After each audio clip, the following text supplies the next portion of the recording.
All right, thank you for staying with us. Weeks after the May the 29th and June the 13th inauguration of elected officials, government at the state and federal levels are settling into their roles and getting their boots dirty in action. For many of them, providing good governance for Nigerians is at the heart of their commitment to duty.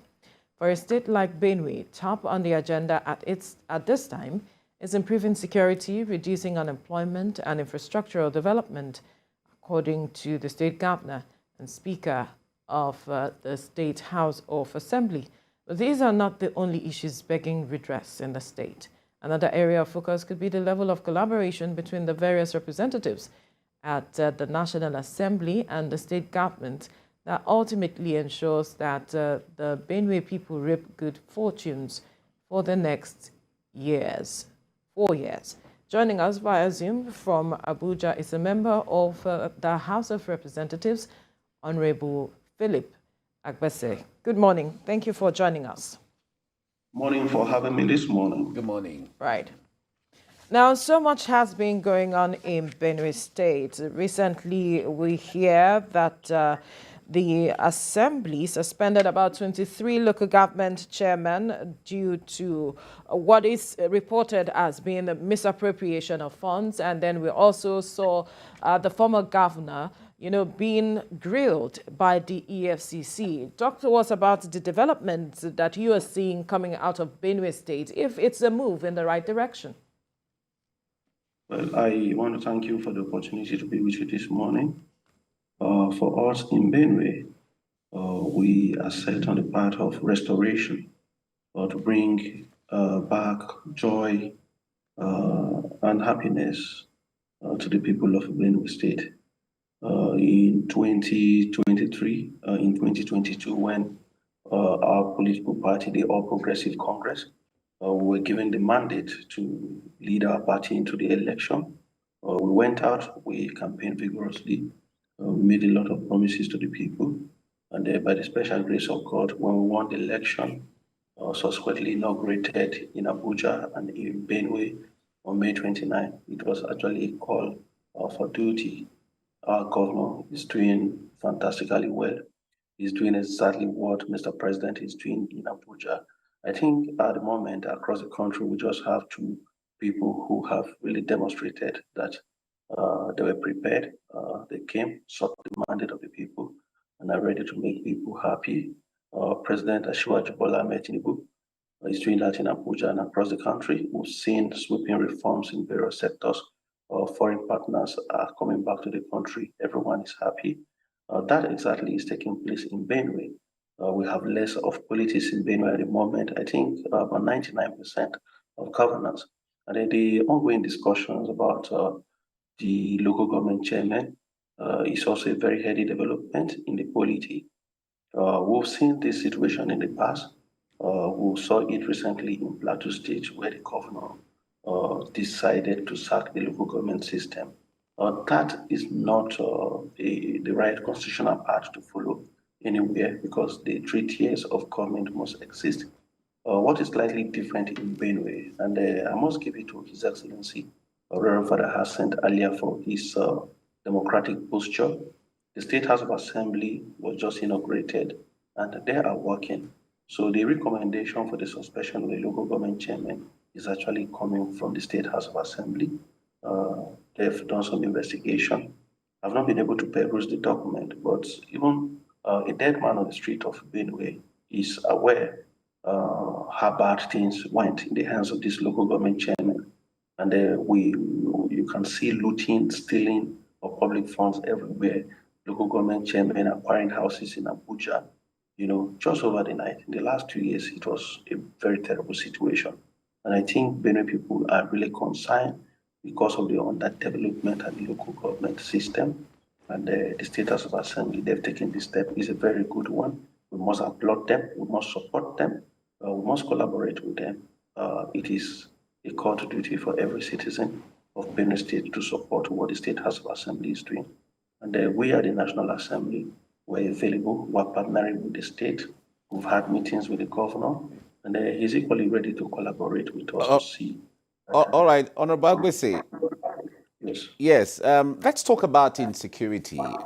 We've seen some lots of several reports, especially from under your constituency, like in Okpoku, where is under your constituency, which also happened to be the local government where the Senator Abba Moro comes from. There are lots of challenges, insecurity around there, which is affecting people.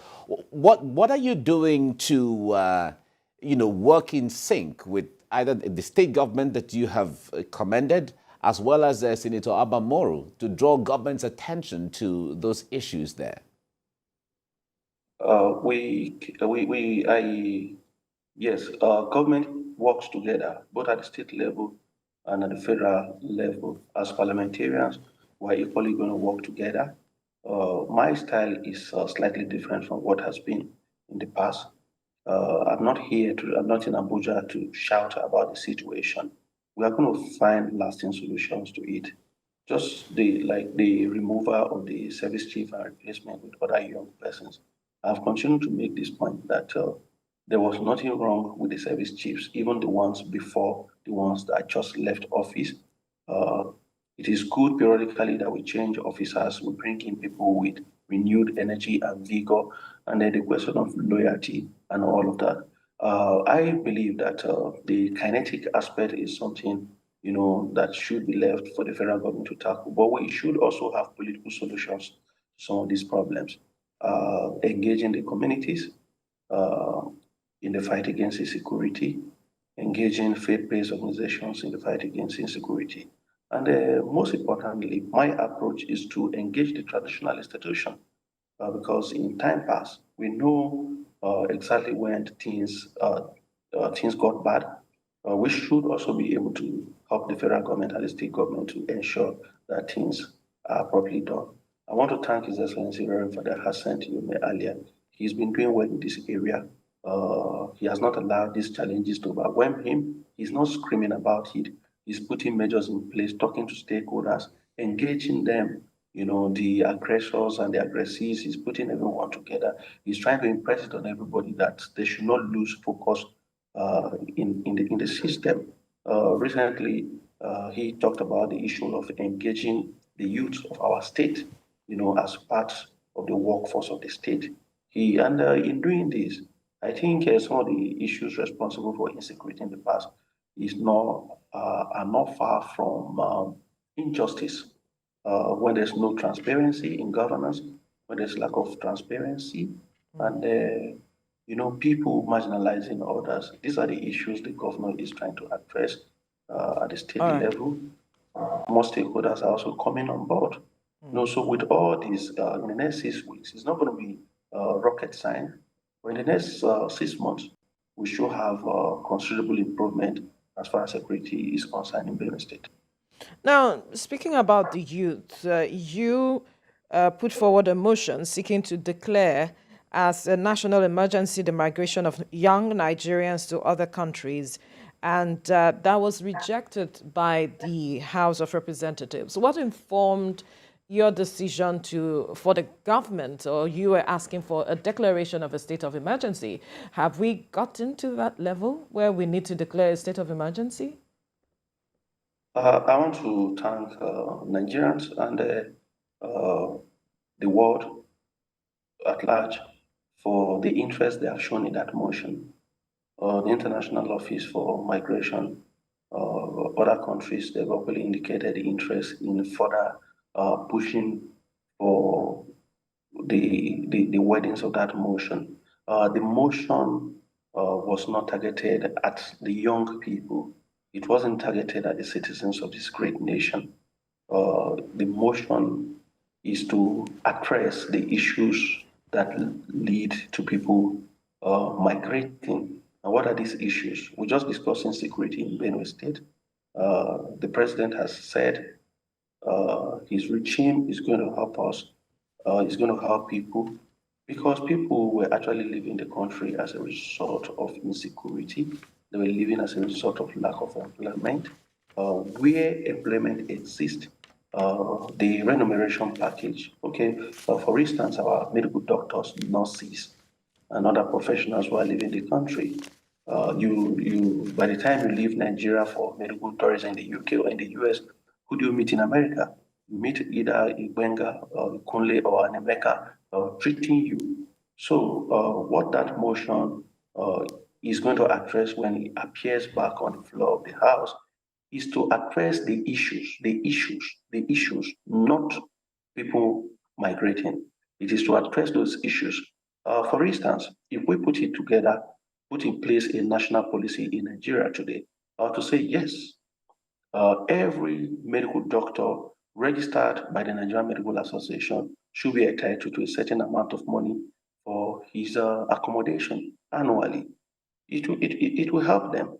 So I'm canvassing for a national summit that the House, in partnership with the executive, should convoke a national summit where we'll all come together as young people to tell our government, this is why we are leaving the country. These are the things you must address for us to remain back in the country. And again, there's a danger to it. The danger is that about 90% of people who are disgruntled, disenchanted, and disconnected with the country, people who are unable to leave the country, they stay back, not as happy citizens. And when you have that population of unhappy, very sad citizens, you know there's a problem waiting around the corner. So for us to avert that crisis, look at what happened during the AirSARS situation in Nigeria. Just a little trigger, we saw crisis all over the country. Who carried out the crisis? The youth.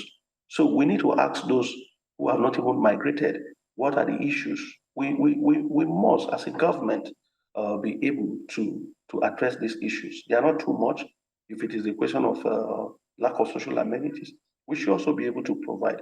In time past, people were traveling from Abuja to Obudu Cattle Ranch, for short stay, Ikogo Sea, Yakari Game Reserve in Bauchi, even the Bar Beach. I recall people leaving Maiduguri to the Bar Beach. And times without number two, people used to leave Lagos, to visit the desert in Maiduguri and all of that.